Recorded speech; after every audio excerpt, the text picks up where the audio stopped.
astaghfirullah minal khotaya ya Rasulullah salamun alaik ya rafi'a syari wa daraji atfatan ya jiratal alami ya ghairal judi wal karami ya ghairal judi wal karami Allahumma salli wa sallim wa barik alaihi wa ala alihi ila ala zalimin Ashhadu an la ilaha illallah al-malikul haqqul mubin wa ashhadu anna sayyidana Muhammadan abduhu wa rasuluhu sadiqul wa'dil amin Allahumma salli ala sayyidina Muhammad wa ala ali sayyidina Muhammad faqala Allah ta'ala fil Qur'anil Karim A'udzu billahi minasy syaithanir rajim Bismillahirrahmanirrahim Ma tasbiqu min ummatin ajalaha wa ma yastakhirun Allahul azim amma ba'd Yang pertama yang paling utama marilah kita panjatkan puja dan puji serta syukur kehadirat Allah Subhanahu wa taala. Salawat dan salam semoga terlimpah curahkan ke baginda sealam yakni habibana wa nabiyana wa maulana kanjeng Nabi Muhammad sallallahu alaihi wasallam. Tak lupa kepada keluarganya, para sahabatnya dan juga para tabi'in, para tabi'at wa tabi'atut tabi'in dan juga tak lupa kepada para umatnya yang setia terhadap ajarannya sampai akhir zaman. Mudah-mudahan wabil khusus kita yang hadir pada malam hari ini termasuk umatnya yang setia terhadap ajarannya sampai akhir zaman. Amin. Dan mendapatkan syafaat beliau di yaumil akhir. Amin. Amin ya Allah ya Rabbal alamin. Para alim, para ulama, para kiai, para ajengan, para ustad-ustadah, asatid wal asatidah, al-qari yang saya hormati, para ju'ama lapisan tokoh masyarakat, tokoh pemerintahan, baik para tokoh masyarakat yang sama saya hormati, sahibul walimah, sahibul maqasid, keluarga besar almarhum Bapak Aman bin Haji Ijo yang saya hormati, dan para bapak yang alhamdulillah pada malam hari ini meskipun hujan ya Pak, kita dapat berkumpul, bermuajahah, bertatap muka, bersilaturahmi. Mudah-mudahan kumpulnya kita menjadikan syariat turunnya rahmat dan maghfirah Allah Subhanahu wa taala. Alhamdulillah wa syukur ala ni'amillah. Qudrat iradat Allah, hakikat Allah. Pada malam hari ini saya dapat berkumpul, bermuajahah, bertatap muka, bersilaturahmi di tempat yang sangat jauh dari rumah sang yang saya diam. Saya dari Kawali Pak, tahu Kawali? Kawali itu masuknya Ciamis. Ciamis itu sebelah, kalau dari sini sehabis Tasik. Ya, kalau Bapak mau ke Pangandaran itu lewat Ciamis. Jadi kalau di sana bahasanya Sunda, kalau di sini bahasa Indonesia ya. Ada Sunda? Sunda ngerti Sunda? Araya, iya araya. Cager. Alhamdulillah. Jauh Pak Abi, di mana? Di Ciamis. Kartos ke Sunda? Campurnya gado-gado. Alhamdulillah teu pernah ngimpi, teu pernah kabayang, teu pernah aya tersirat dina bayangan. Dina wengi ayeuna abdi bade calik di makom kumpul sareng para kiai sadayana mundut widi abdi di sadayana. Hakikat Allah mudah-mudahan kempolna urang ngajadikeun syariat cukang lantaran Allah nurunkeun rahmat pitulung ka urang sadayana. Amin. Teu hilap dina makom anu mulia dina raragi pamili Sunda mah disebatna sanes menak tahun, sanes tepung tahun, tapi bahasana mendak tahun. Karena ini haul yang pertama, betul. Ini haul yang pertama. Jadi kalau nanti ada lagi di tanggal yang sama di tahun besok, kalau di Sunda disebutnya itu menak tahun. Kalau di awal tepung tahun. Kalau yang di awal baru setahun disebutnya itu mendak tahun. Kalau di sana ada istilah tahlil itu 7na, 1, 2, 3, 4, 5, 6, 7, terus jeda 40na, ayana tusna, nembe ayana mendak tahun. Kalau tahun besok disebut tepung tahun. Mudah-mudahan almarhum Bapak Aman bin Haji Ijo Allah tempatkan di tempat yang layak di hadapan Allah Subhanahu wa taala. Mengutip satu ayat dalam Al-Qur'an, tadi sudah disebutkan oleh Al-Qari tentang di mana kita akan meninggalkan alam dunia dan maut itu pasti. Maut itu pasti. Setelah kita tadi mendoakan almarhum, baik rasanya kita memetik hikmah. Ini sebagai contoh untuk kita yang masih hidup di dunia. Banyak orang yang sudah meninggal ingin kembali ke dunia. Kalau kata orang Sunda mah ngajerit maratan langit moceak maratan jagat cenah gitu. Hayang uwih deui ka dunia, ditaros ku malaikat hayang naon balik deui ka dunia. Ingin apa kau kembali ke dunia? Hayang jauh. Nang licik ya namanya. Kalau kata orang Sunda licik gitu kan. Buah di depan ustadz banyak, tapi saya dikasih mic. Jadi saya nggak bisa makan, Kiai. Alhamdulillah. Jadi ingin kembali ke dunia bukan untuk apa-apa, hanya meminta 1 detik untuk istighfar kepada Allah. Banyak orang yang keliling dari Jakarta, keliling kemana, dari mana kemana, dari Jawa ke Jakarta, dari Jakarta ke Jawa, mencari doa, mencari keberkahan. Saya pengen nyari doa yang paling bagus, biar saya usaha lancar. Saya pengen nyari doa yang paling bagus, biar saya hidup tenang. Dilupakan. Karena dalam satu keterangan, Allah tidak akan mengijabah satu doa kalau orang itu belum bersih dari kesalahannya. Maka salah satu kita membersihkan diri dengan beristighfar kepada Allah. Mudah-mudahan tadi kita di awal beristighfar, istighfar yang tadi kita baca menjadikan syariat, Allah mengampuni semua kesalahan dan kelewatan kita. Amin ya Allah ya Rabbal alamin. Dan mudah-mudahan Allah mengijabah segala maksud dan tujuan cita-cita kita. Amin ya Allah ya Rabbal alamin. Ini contoh. Dalam Al-Quran disebutkan matasbiqu min ummatin ajalaha wa ma yastakhirun. Tidak akan ada satu kaum pun, tidak akan ada satu orang pun, tidak akan ada satu manusia yang bisa mendahulukan ajalnya dan mengakhirkan ajalnya. Maka ini contoh. Pak Aman sudah 1 tahun meninggalkan kita. Mudah-mudahan keluarga dikasih ketabahan, kekuatan, tambah-tambah berkah dan rahmat dari Allah. Amin. Tak terasa 1 tahun beliau meninggalkan kita. Yang tahun kemarin mungkin beliau masih berjabat dengan kita, masih ngobrol dengan kita, tertawa dengan kita. Ternyata sekarang sudah tidak terasa 1 tahun beliau sudah beda alam dengan kita.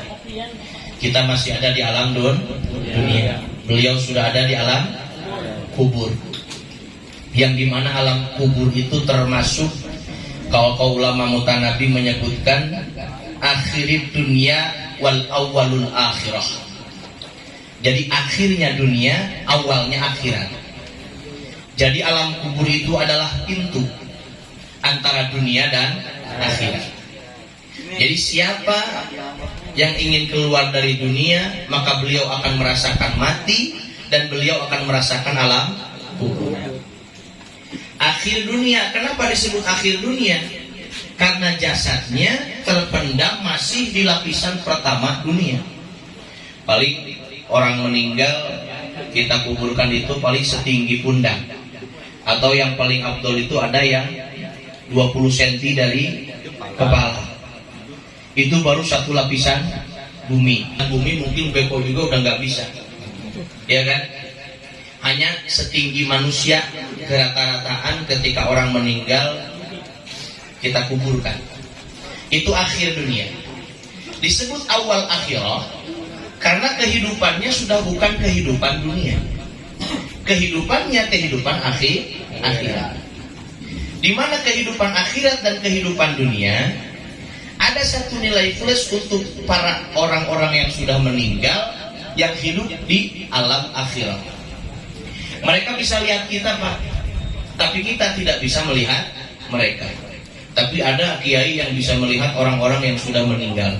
Ada kiai yang bisa melihat alam-alam gaib. Itu dengan disiplin ilmu yang jelas, dengan disiplin ilmu yang teliti, dengan disiplin ilmu yang benar.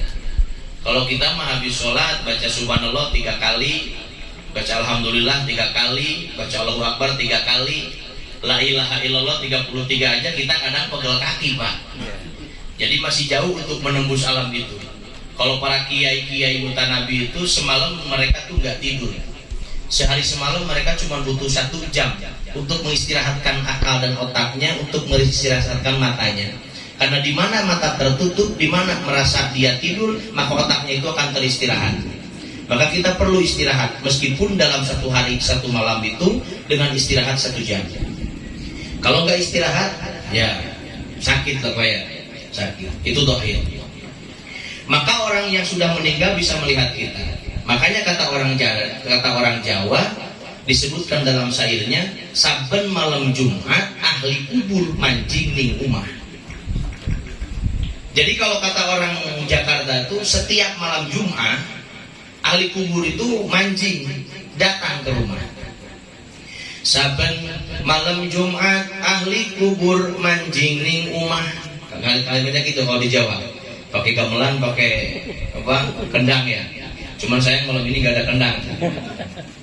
Nah, setiap malam Jumat ahli kubur itu mancing. Allah lepaskan dari belenggu dari awal maghrib sampai isya, atau dalam hari Jumat ada lagi keterangan dari awal maghrib sampai kita mendirikan sholat Jumat. Mereka Allah kasih kebebasan. Yang dalam nikmat tentu saja dikasih bebas, yang dalam siksa pun mereka dikasih bebas pada malam Jumat, supaya mereka pulang ke rumah. Untuk apa? Untuk melihat anak cucunya, keluarga yang mereka tinggalkan. Kalau ahli kubur yang sudah meninggal pulang ke rumah, anak cucunya di rumah atau keluarganya hanya asik bermain, nonton TV gitu kan. Apalagi sekarang acara TV, wah sangat-sangat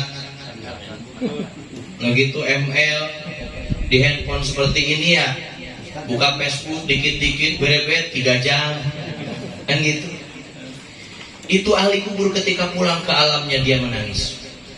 Di jalana poe eueuh nu maturan, poe eueuh nu nyaangan.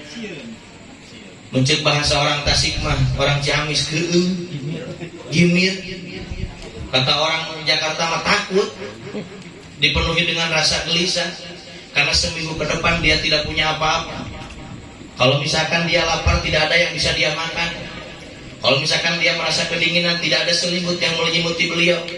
Tapi ketika seorang ahli kubur pulang ke rumah, anak dan cucunya, keturunannya mendoakannya, membaca Yasin, membaca Waqiah, membaca atau sholawat, minimal membacakan Fatihah, maka ahli kubur tersebut ketika pulang ke mana, ke alamnya atau ke kuburnya atau ke rumahnya yang sedang didiami sekarang, maka beliau dengan hati yang gembira.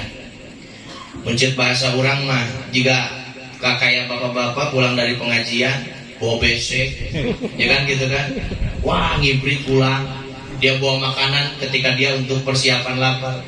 terus paling sedikit 7.000 malaikat yang akan menemani dia di perjalanan, terus jalannya itu terang benderang. Maka yang jadi pertanyaan, apakah ingin kita melihat arwah karhun yang telah meninggalkan kita pulang dengan bahagia? Maka catatannya satu, setiap malam Jumat sisipkan baik di masjid maupun di rumah masing-masing kita membacakan doa untuk para arwah yang telah meninggalkan kita. Mudah-mudahan karhun kita semua ada dalam lindungan Allah Subhanahu wa taala. Amin. Tidak ada satu umat pun, tidak ada satu kaum pun yang bisa mendahulukan dan mengakhiri ajalnya. Contoh, saking enaknya hidup di dunia, harta banyak, uang melimpah, apapun yang kita mau ada, kita itu enak di dunia, padahal dunia itu sejatinya menyiksa. Kenapa menyiksa, Ustaz? Karena menyiksa di dunia itu tidak ada kenikmatan yang kekal. Setiap kenikmatannya pasti diikuti dengan rasa sakit atau dibalik sebalik dari kenikmatan itu. Contoh, kita gatal di muka, kita garuk, nikmat gak Pak? Nikmat, tapi kalau kelamaan kita garuk itu kulit lecet. Kalau sudah lecet rasanya apa? Perih. Jangan dulu kesakit Pak, perih dulu. Kalau udah perih kena tangan baru sakit. Itu nikmat dunia. Kayak kita punya pohon rambutan, di sini sama namanya rambutan. Tundun. Oh, berarti di dia Sunda nanya. Tundun. Mungkin itu mah Aceh. Ya. Kayak pohon rambutan, kita enak makan rambutan, manisnya, merahnya seger, tapi kebanyakan beser. Tapi di yaumil akhir, di surga nanti Allah sudah siapkan. Di surga ada rambutan, yang nggak ada di dunia aja di surga ada. Apalagi yang ada di dunia. Apa yang kita mau di surga ada. Maka ada satu wali Allah yang dimana dia ditawari minuman keras, dia menolak dengan mentah-mentah, saya tidak mau minum minuman keras di dunia. Kenapa? Karena minum di dunia dihukumi dosa. Saya pengen ngerasain minuman keras. Di mana Kiai? Nanti di surga. Emang bisa? Karena udah di surga, minta apapun jadi. Wong satu laki-laki aja dikasih 40 bidadari. Satu aja Bapak udah ngel ya. Satu itu. Ini 40, tapi sejatinya tidak diberi capek. Ya beda. Kehidupan dunia dan akhirat. Wah enak hidup di dunia, segala macam senang, alamnya sekarang gini. Wah kehidupan hingar-bingar dunia. Padahal dunia itu di zaman Rasul 15 abad lebih ke belakang sudah digambarkan seorang istri, seorang perempuan tua. Kalau ibarat kata nenek-nenek, kalau kata orang Sunda udah bongkok. Kalau bahasa Sundanya, bahasa Indonesianya bongkok apa Pak? Melengkung aja ya. Ya melengkung. Bongkok. Itu udah bongkok di zaman Rasulullah. Sekarang 15 abad lebih masuk ke alamnya kita, ke zamannya kita. Terbayang gak ini dunia setua apa? Tapi dunia sejatinya seperti perempuan. Jadi perempuan itu senang berhias Pak. Mukanya yang sudah keriput dia tutup dengan make up jadi tidak terlihat keriput. Kalau laki-laki mah enggak. Masa ada laki-laki mau tahlil pakai lipstik? Iya toh? Wah cina saya malam mau tahlil, mau kedatangan Ustadz jauh dari Ciamis, saya mau pakai lipstik. Ada yang gitu ada? Enggak ada. Nah iya. Nah maka seperti itu, dunia itu terus dihiasi supaya terlihat mudah, makanya kita tertarik dengan dunia. Nah, kita senang di dunia. Saya pengen hidup 1000 tahun, tapi Allah takdirkan besok kita meninggal. Tapi Allah takdirkan jam 10 kita harus ninggalin dunia. Itu nggak bisa bergeser 1 menit pun. Maka ada kejadian di zaman Nabi Sulaiman. Salah satu contoh untuk kita. Ada satu orang di zaman Nabi Sulaiman. Sulaiman kedatangan malaikat Israel. Sulaiman itu orang akan dicabut nyawanya oleh Allah di India. Sedangkan dari dimana Sulaiman diam ke India itu membutuhkan waktu yang sangat panjang. Kata Sulaiman, tidak mungkin dengan 5 menit orang ini bisa di India. Padahal orang itu harus meninggal di India dengan jarak waktu 5 menit ke depan. Secara logika nalar manusia tidak ketemu. Sulaiman pun kaget, 5 menit lagi ke depan orang ini harus meninggal, posisinya di mana? Di India. Maka ketika waktu itu si orang tersebut diikuti oleh kenapa? Oleh wujud Ijrail yang mewujudkan satu wujud yang sangat menakutkan. Orang itu lari kepada Sulaiman. Sulaiman, aku kemanapun dikejar oleh orang yang sangat tinggi besar, yang sangat menakutkan. Larikan aku kemanapun engkau mau. Kau suruh awan untuk membawaku. Kata orang tersebut. Maka kata Sulaiman, awan ke sini. Disuruhlah itu awan oleh Sulaiman membawa orang tersebut kemana? Ke India. Karena Sulaiman tahu orang tersebut 5 menit lagi harus meninggal di India. Jus orang itu melayang di atas awan. Ketika turun di India, langsung Ijrail sudah menunggu di sana. Maka maut adalah satu hal yang kepastian. Kita semua di dunia sering berkata, kita sedang memperjuangkan masa depan. Masa depan adalah masa yang akan kita datangi, masa yang yakin kita alami, yakni masa akhir. Masa akhir. Maka almarhum Pak Aman bin Haji Ijo, sekarang beliau sudah ada di alam kubur. Baru alam kubur. Setelah alam kubur nanti ada alam lagi. Alam mahsyar, alam sirat, alam nizam. Barulah kita di akhirat ada yang dinamakan alam surga dan alam neraka. Bapak Aman sekarang di sana. Tidak ada yang bisa menolak apapun yang terjadi, yang ditakdirkan oleh Allah Subhanahu wa ta'ala. Kita merasa sakit di dunia, beban berat, tanggungan berat, usaha nggak lancar, segala, aduh, ya Allah, berat sekali, saya pengen meninggal sekarang. Bisa nggak? Nggak bisa. Karena waktunya hanya Allah yang tahu. Maka mumpung kita masih ada di dunia, mumpung masih Allah berikan kesempatan untuk kita masih bisa punya tenaga untuk beribadah, gunakanlah waktu kita untuk beribadah kepada Allah Subhanahu wa ta'ala. Tidak ada sifat menggurui, tidak ada sifat digurui. Mari kita sama-sama bareng-bareng menuju kepada Rabb-Nya Allah Subhanahu wa ta'ala. Matasbiqu min ummatin azalaha wa ma yastakhirun. Tidak akan ada satu orang pun, satu kaum pun yang bisa mendahulukan dan mengakhiri ajalnya, karena ajal milik Allah Subhanahu wa ta'ala. Setelah itu, kita yang masih hidup di dunia, ada 3 amalan yang Allah tidak akan putuskan ketika seorang anak Adam yang meninggal dunia. Siapa anak Adam? Ya kita, manusia. Karena Adam dulu diciptakan oleh Allah menjadi manusia. Ketika Adam diciptakan oleh Allah dari sekepal tanah, tanah itu dari surga, Pak, bukan dari Betawi, bukan. Kalau tanahnya dari Ciamis itu tanahnya merah. Di dia berem, jadi itu merah. Tapi ketika Adam diciptakan oleh Allah dari sekepal tanah, Allah campurkan dengan 80 rupa-rupa yang ada di surga. Maka manusia Allah ciptakan berbeda, tidak sama. Ada yang hidungnya mancung, ada yang hidungnya pesek, ada yang telinganya kecil, ada yang kulitnya putih, hitam, ada sawo matang, ada sawo buruk, ada sawo buruk. Tahu sawo buruk, Pak? Gosok ada berontok, tahu berontok, Pak? Bulu iris tahu. Nah, berontok, jadi berontok itu kayak putih tapi totol hitam. Ada, mungkin di negara lain, di sini nggak ada. Maka Adam diciptakan oleh Allah menjadi manusia. Allah menciptakan Adam 3 kali Allah sebut sumpah dalam Al-Quran. Wattini waz zaitun wa turi sinin wa hadal baladil amin. 3 kali Allah menyebutkan demi dalam Al-Quran akan menciptakan makhluk yang paling bagus rupa, yakni insan, yakni manusia, yang diawali dengan menciptakan Adam. Laqad khalaqnal insana fi ahsani taqwim. Maka Adam Allah ciptakan dengan makhluk yang sangat bagus rupa. Kenapa? Ya cari aja. Ini Cengkareng benar. Nah, ya cari aja di Cengkareng. Orang yang paling jelek cari.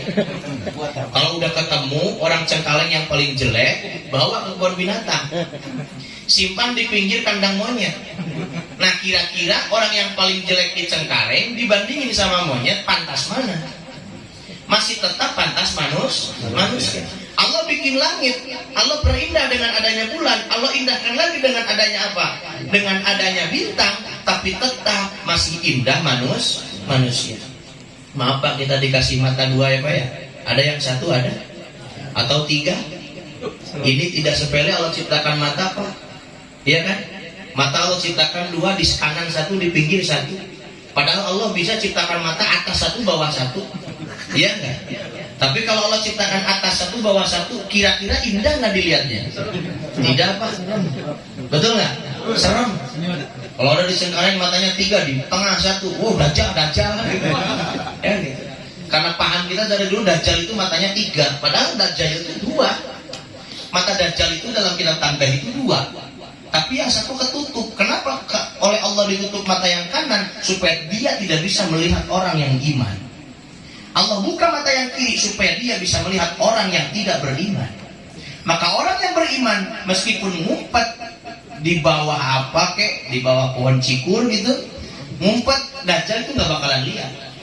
Tapi kalau orang yang tidak iman, meskipun masuk ke gua, meskipun diam di kamar, meskipun kita udah dibuntel pakai selimut, dajjal tahu dia orang yang tidak beriman. Maka sejatinya matanya Allah ciptakan 2, tapi yang kanan Allah tutup. Tapi maaf, hati-hati. Kita punya di Cengkareng ada yang sakit mata sebelah kanan, jangan disangka dajjal. Itu mah orang lagi sakit mata. Jangan suka gitu. Dajjal matanya ketutup satu ya Pak. Yang kanan, yang kiri buka. Dajjal, jangan kayak gitu. Nah itu mah orang yang lagi sakit mata. Hidung Allah kasih di tengah Pak. Indahnya ya Allah. Padahal Allah bisa kasih hidung ini simpannya di atas nih. Bisa. Simpan di telunjuk bisa. Ya kan? Makanya kenapa Allah simpan di sini, tidak simpan di telunjuk? Kalau hidung disimpan di telunjuk, ketika bapak nyentuh tai ayam, gak bakalan ke sini. Karena hidungnya ada di mana? Di telunjuk. Udah ketahuan ditunjuk aja udah bau. Iya tak? Karena ketika kita nggak tahu bau, kita coel tak? Kita sentuh, baru ke sini. Udah tahu tai ayam malah ngambuk kan gitu. Nah, Allah ciptakan dengan seindah rupa. Allah ciptakan Adam. Siapa anak Adam kita? Mana ciri anak Adam? Salah satu dalam dokhir, seorang laki-laki punya jakun. Kalau di sana disebutnya jakun, kalau di sini saya nggak tahu. Jadi jakun itu satu tonjolan di tenggorokan.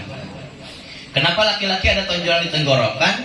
Karena dulu ketika Adam diciptakan oleh Allah, setelah Adam diciptakan ada Hawa, baru di sana ada yang disebut dengan Hawa. Maka Hawa di sana itu nafsu. Maka di sana baru ada 2 makhluk Allah yang dimana belum menikah. Ketika Adam mau menyentuh tangan Hawa, Allah larang, maka Adam ditikahkan dengan Hawa. Maka pada waktu itu kata Allah dalam Al-Quran, Adam, apapun yang ada di surga silahkan kau makan, silahkan kau ambil, tapi ketika kau jangan pernah sekali-kali mengambil atau memakan, bahkan mendekati pun jangan dengan satu yang dinamakan buah khaldi.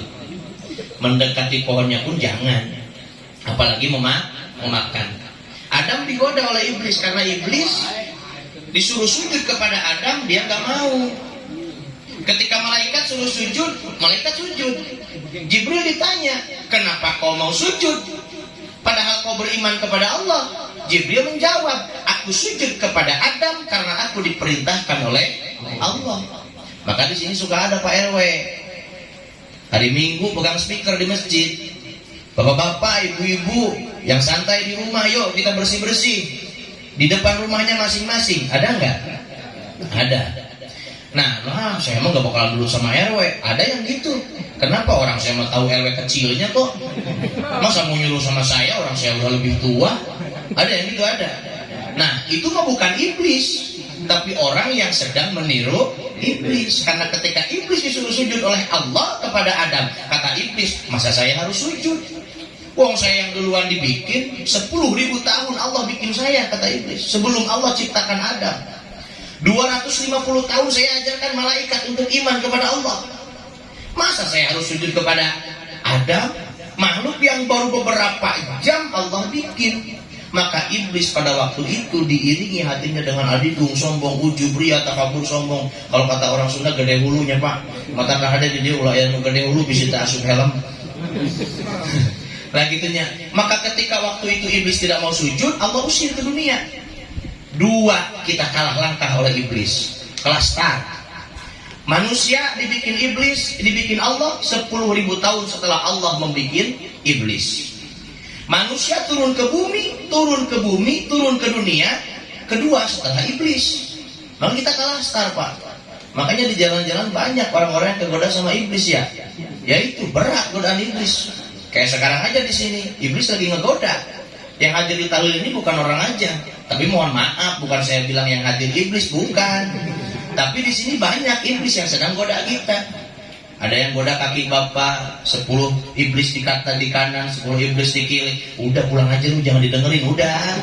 Ngapain, orang masih muda kok, kayak iya aja. Pulang aja, pulang. Ada iblis lagi goda. Dia diam di punggung kita terasa berat ya Pak. Kayak lagi Jumatan ya Pak. Kalau lagi Jumatan, ini leher pendek semua gini. Iya, makanya kalau pengen lihat leher laki-laki pendek lagi Jumatan. Kalau pengen lihat leher laki-laki panjang lagi nonton bola. Pada panjang. Soalnya pada pengen kelihatan ya.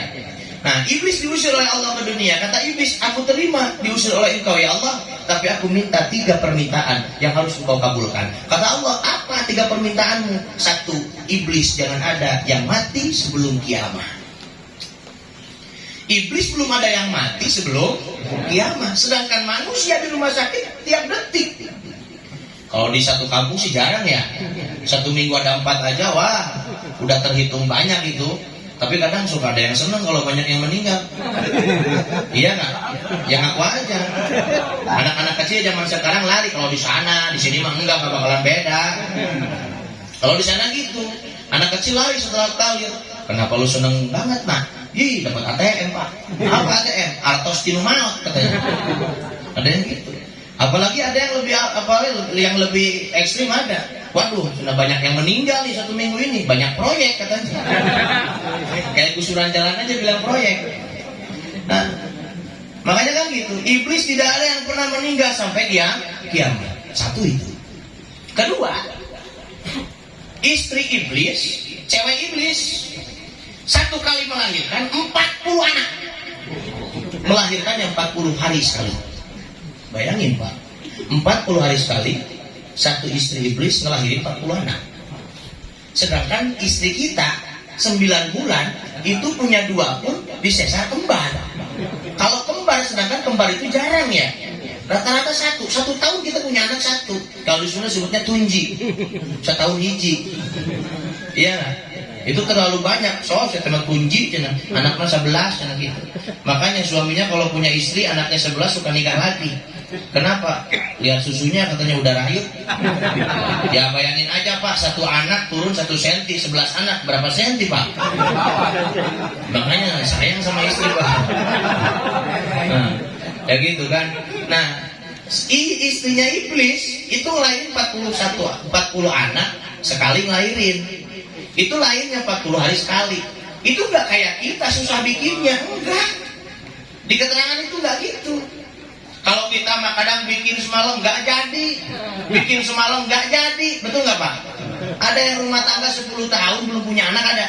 Ya contoh aja dulu Nada dan Nadi ya, 10 tahun sudah gitu, berarti 10 tahun dia nggak punya anak. 10 tahun nggak punya anak, dia bikin tiap malam nggak jadi. Ini iblis, laki-laki iblis sama perempuan iblis, lanang iblis kalau wadon iblis, ya kalau kata orang Jawa, nempel. Si pahanya itu nempel, udah jadi. Jadi sesar itu mah. Nempel aja udah jadi. Apalagi itu anak iblis baru terhitung 40 anak, 40 hari sekali. Kalau kita belajar